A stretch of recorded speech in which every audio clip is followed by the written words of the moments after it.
నమస్కారం NSTV news కి స్వాగతం. నా పేరు సంధ్య. ముందుగా వార్తల్లోని ముఖ్యాంశాలు.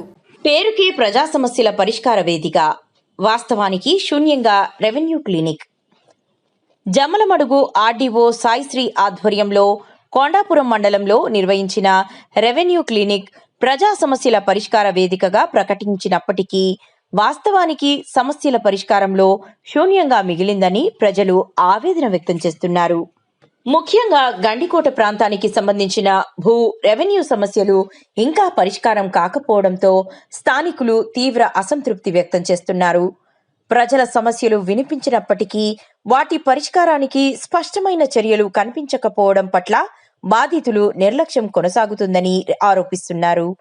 రెవెన్యూ క్లినిక్లు సమస్యల పరిష్కారానికి వేదికగా మారాలని, అధికార యంత్రాంగం తక్షణ చర్యలు తీసుకోవాలని ప్రజలు కోరుతున్నారు. ఇప్పుడే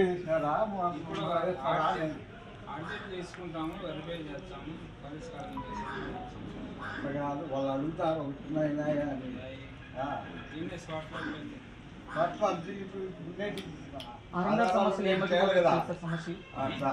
సమస్యలు ఏమున్నాయి, ఇంతవరకు పరిష్కారం ఏముందని ఫైనాన్షియల్ సెటిల్మెంట్ ఆర్ఎన్ఆర్లో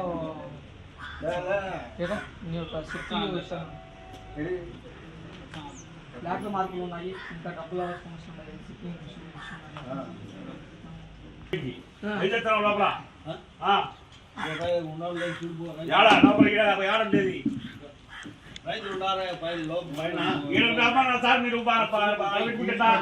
పరిష్కారం చేసుకోవాలి.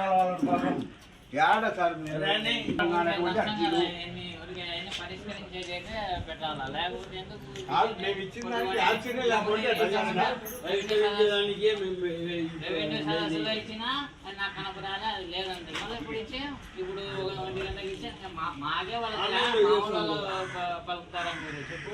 ఆన్లైన్ 2 గంటకి ఇచ్చిపోయినా నేను 4 వరకు నువ్వు వచ్చి 1 గంటకు వెంటనే ఒక 15 నిమిషాలు ఇస్తారు.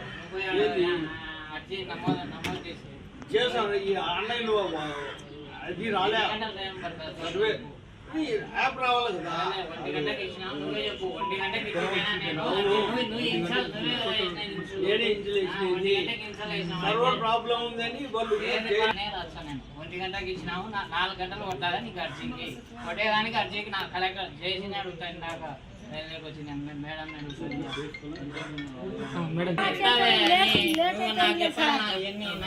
చూసి ఎందుకు వచ్చానే గతంతా ఊరికి చెప్తే నేను నమ్మాలనా అంటే వచ్చానే ఆన్లైన్ పని చేస్తారా, అప్పుడే మెసేజ్ వచ్చారా? ఓ ఏమి చేస్తారు ఇక్కడ 5 అయితే అన్ని ఏంది చేసేదాడా?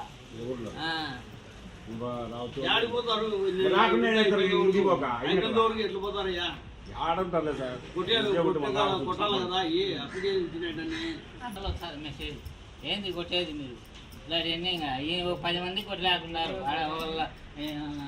కలెక్టర్ ఆఫీస్లో ఎంతమంది వచ్చారు ఆడ?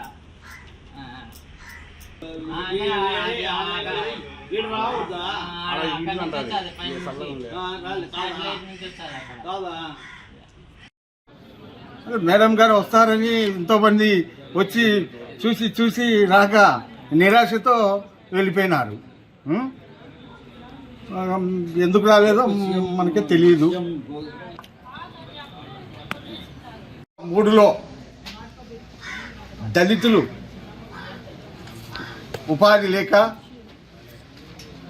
అక్కడున్న ప్రభుత్వ భూమిని సాగు చేసుకొని వర్షాధార పంటలు వేసుకుంటూ జీవనాధారం సాగిస్తున్నారు. అటువంటి సందర్భంలో మేము కోరేది ఒకటే, ఈ యొక్క ఏదైతే సాగు చేసుకుంటున్న భూమికి సంబంధించి డీకేటీ పట్టా ఇవ్వాలని. ఎందుకంటే ఈ యొక్క ఆ భూమికి అధికారికంగా ఒక పట్టా అనేది ఇస్తే ఏదైనా కూడా రేపు ప్రభుత్వం నుంచి వచ్చే రాయితీలు వస్తాయని, అలాగే రేపు ప్రభుత్వం నుంచి వచ్చే మోటార్లు కానీ, ఏదైతే బోర్లు అయితే కానీ, అలాగే ఈ యొక్క పైపుల్ సిస్టమ్ అయితే ఏదైనా కానీ అడిగేదానికి బాగుంటుందని మేము డిగేటి పట్టా అడుగుతున్నాము. అలాగే ఏవైతే మునక సమస్యలు చాలా ఉన్నాయి, వాటిని కూడా వెంటనే పరిష్కరించే విధంగా రావాల్సిన ముంపు పరిహారం ఏదైతే ఉందో దాన్ని కూడా వెంటనే ఈ యొక్క నిధులు కేటాయించి వారికి ఈ యొక్క ముంపు పరిహారం ఇచ్చే విధంగా చూడాలని ఈ సందర్భంగా ఈ యొక్క రెవెన్యూ క్లినిక్ నుండి అధికారులను ప్రభుత్వాన్ని కోరుతాం. నా పేరు మనోహర్ బాబు, నేను కొండాపురం మండల సిపిఐ కార్యదర్శిని. ఈ దినం కొండాపురంలో మండల హెడ్ క్వార్టర్లో రెవెన్యూ క్లినిక్ అని ఏర్పాటు చేశారు. రైతుల సమస్యల మీద ఈ యొక్క క్లినిక్ ఏర్పాటు చేయడం జరిగింది. దీనికి ఆర్డీఓ గారు వస్తామని చెప్పారు, కానీ ఆమె అయితే రాలేదు. ఇక్కడ మండల తహసీల్దార్ గారు వారి సిబ్బంది కూర్చున్నారు. ముఖ్యంగా మేము కోరేది ఈ యొక్క రెవెన్యూ క్లినిక్ నుంచి ఏమంటే గండికోట ప్రాజెక్టులో ముంపులో భాగంగా ఏ గ్రామాలైతే ముంకకు గురి అయినాయో వాటి ఆ గ్రామాల యొక్క సమస్యలను పరిష్కరించే విధంగా చూడాలని, అలాగే అందులో భాగంగా